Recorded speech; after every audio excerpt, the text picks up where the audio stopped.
नमस्कार। मैं संतोष सिंह और आज हम बात कर रहे हैं अत श्री ऋषु श्री कथा। जी हाँ, यह कथा का आखिरी अध्याय है और वो अध्याय है जिसमें ये मैं आज दिखाने जा रहा हूं कि किस तरीके से बिहार का मुख्यमंत्री सम्राट चौधरी ब्यूरोक्रेसी के सामने नतमस्तक हो गए। देखिए, नीतीश कुमार के आलोचक हम भी हैं और समय समय पर आलोचना करते भी हैं, लेकिन याद करिए, जब गृह सचिव रहे एक अधिकारी पर, आईएएस अधिकारी पर कार्रवाई शुरू हुई थी, तो आईएएस लॉबी लोग खुलकर बयानबाजी शुरू कर दिए थे, सीधा अटैक शुरू कर दिए थे उस समय के आईएएस एसोसिएशन के अधिकारी सब। 24 घंटे के अंदर नीतीश कुमार उन तमाम एसोसिएशन के पदाधिकारियों को नाक रगड़ने पर मजबूर कर दिया था। किसी की एक नहीं चली। बिहार का दुर्भाग्य है कि आज कुर्सी पर न नीतीश है, और जब तक वो कुर्सी पर रहे 2020 से लेकर 25 के बीच मानसिक तौर पर वो अस्वस्थ थे। नहीं तो ऋषि शुरू के कौन कहता है। बात सामने आ गई तब तो फिर बहुत मुश्किल है, दूर तलक जाएगी। लेकिन सम्राट पहली परीक्षा में इस तरीके से फेल कर जाएंगे, मैंने तो नहीं सोचा था। दिल्ली से आए थे पूरा एकदम टाइट होके। अब बताइए, डबल इंजन की सरकार, और वो सरकार जिस सरकार ने पूरे इस देश के डेमोक्रेटिक इंस्टीट्यूशन को कठपुतली बनाकर रखा, बना दिया है, वो सरकार जो भ्रष्टाचार के मामले में कार्रवाई करने की बात सोच रही है और चंद आईएएस अधिकारियों की भुड़की से इस तरीके से सिटक जाएगा, मैंने तो नहीं सोचा था भाई। दिल्ली से आए थे पूरा टाइट होकर, विभाग की समीक्षा है, गिरफ्तार करो, लेकिन इतना जल्दी मुरेठा खुल जाएगा ये नहीं सोचे थे।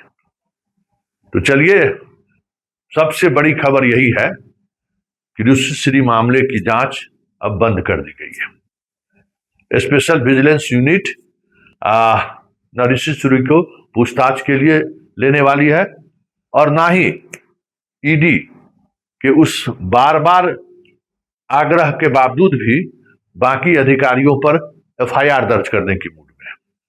ठंडे बस्ते में एफआईआर दर्ज करने की भी बात सामने आ रही है कि जो दोनों आईएएस अधिकारियों पर एफआईआर दर्ज करने की बात आ रही थी, जिसको निलंबित किया गया है, वो बात अब ठंडे बस्ते में चला गया और हो गया कि भाई अब बहुत हुआ, जो हुआ सो होने दीजिए, हो गया, खत्म हो गया। अब इस चैप्टर को क्लोज कर दिया जाए। अब नए तरीके से अगर बिहार को आगे बढ़ाना है, बिहार का विकास करना है, तो ये सब छोटी मोटी बातें को छोड़ दीजिए। और सम्राट इस बात पर सहमत हो गए। चलिए, आगे आगे होता है क्या, उन भरोसेमंद आईएएस अधिकारियों का बिहार के विकास की बात कह के जो शब्द जाल बुना है, देखिए कब तक सम्राट उस जाल में फंसे रहते हैं, क्योंकि बगैर उस कह सकते हैं कि कॉकस को तोड़े सम्राट कुछ नया को नहीं कर पाएंगे, ये सब जानते हैं। और ब्यूरोक्रेसी का जो हाल है और जिस तरीके से लूटने का नशा है, यहाँ के ब्यूरोक्रेट को लूटने का नशा है कि जितना, मतलब अनंत कथा है, मतलब कोई सोच नहीं है कि कितना लूटना है, जितना लूट सकता है लूट लो, परपोता छरपोता तक के लिए संपत्ति बना के छोड़ जाओ। फिर ये मौका आएगा कि नहीं आएगा कहना मुश्किल है। लेकिन इस निराशा के दौर में एक बात की चर्चा फिर शुरू हो गई है। इसी प्रदेश में 70 के दशक में इसी तरीके की भ्रष्टाचार की बात आनी शुरू हुई थी। जबरदस्त, चारों तरफ के भी सहाय मुख्यमंत्री थे और कहा जाता है कि उसी भ्रष्टाचार के बलि की बेदी पर इंदिरा गांधी चढ़ गई थी। 74 का आंदोलन हुआ और 77 में हार का सामना करना पड़ा था। केवी सहाय मुख्यमंत्री थे, भ्रष्टाचार चरम पर था। कांग्रेस ने अय्यर कमेटी का गठन किया, जज साहब थे, और उन्होंने अपनी जांच रिपोर्ट में रामलखन सिंह यादव को, सत्येंद्र नारायण सिंह को, कई दर्जनों कांग्रेस के नेता को भ्रष्टाचार और वो जो खेल है, खेल फर्रुखाबादी का जो देख रहे हैं, उसके बारे में एक विस्तृत रिपोर्ट सौंपी। बाद में उस रिपोर्ट के आधार पर सीबीआई की जांच भी हुई।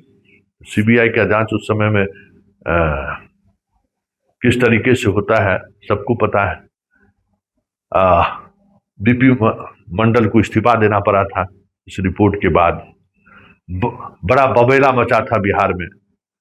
भ्रष्टाचार की बात को लेकर जन जन तक चर्चा होनी शुरू हो गई थी, और वही पृष्ठभूमि था 74 आंदोलन का। सरकार अय्यर कमेटी के आधार पर सीबीआई को केस तो जरूर दे दी, लेकिन सीबीआई भ्रष्टाचार के इस मुद्दे पर कार्रवाई नहीं किया। तो ये जो दौर है अभी, ये जो दौर गुजर रहा है, हिंदू मुसलमान, भारत पाकिस्तान, बीजेपी, जदयू, लालू परिवार, ये बहुत तरह के डायमेंशन बिहार में हैं। इस वजह से इस मुद्दे पर कोई बड़ी बात सामने आ जाए, लोग सड़क पर उतर जाए, इसका अंदेशा काफी कम है। लेकिन घड़ा भर रहा है। हम पाप का घड़ा नहीं कर रहे हैं, लेकिन घड़ा भर रहा है। ऋषि श्री को लेकर जो रवैया अख्तियार किया है यहाँ की ब्यूरोक्रेसी ने, और सम्राट चौधरी जिस तरीके से समझौतावादी रुख में दिख रहे हैं, ये तो तय समझिए कि किसी न किसी रूप में इसका प्रभाव दिखेगा। चले थे कि थाना और वीडियो तक के भ्रष्टाचार को हम सीएमओ के माध्यम से कंट्रोल करेंगे। कहीं कुछ दिखाई दे रहा है क्या? दूर दूर तक ऐसा कुछ है क्या? सोचिए। ये बहुत सारी ऐसी चीजें हैं जिसको सोचने और समझने की जरूरत है। जो बातें चल रही हैं और जिस दिशा में बढ़ रही है, ये तय मानिए कि आने वाले समय में सम्राट के लिए सरकार चलाना मुश्किल होगा। और ये जो एक माहौल बनाने की कोशिश हो रही है कि नीतीश कुमार इस मुद्दे पर सरकार पर दबाव बना रहे हैं, और ये भी खबर आ रही है कि निशी का दिल्ली जाना कहीं न कहीं एक विषय है, जिस विषय को लेकर कहा जा रहा है कि उनकी शाह से मुलाकात हुई है। देखिए, गुत्थम गुत्था चल रहा है, कोशिशें चल रही हैं, लेकिन एक बात तो तय है, भ्रष्टाचार भले ही चुनावी मुद्दा न हो, क्योंकि सामने लालू परिवार है जो खुद भ्रष्टाचार के मामलों में सजायाफ्ता भी है और आरोपित भी है, मुकदमा चल रहा है। कोई विश्वसनीय चेहरा नहीं है। प्रशांत किशोर एक चेहरा सामने आया तो वो भी डील करके बीच रास्ते से बाहर दिखे, छोड़कर चले गए। तो कोई भरोसे का चेहरा नहीं है। लेकिन भरोसे का चेहरा का नहीं होना का लाभ जितना देर ब्यूरोक्रेसी और राजनेता ले ले, लेकिन ये घड़ा जिस दिन फूटेगा उस दिन तय समझिए कि ना ब्यूरोक्रेसी रहेगी, ना ये डेमोक्रेसी रहेगी।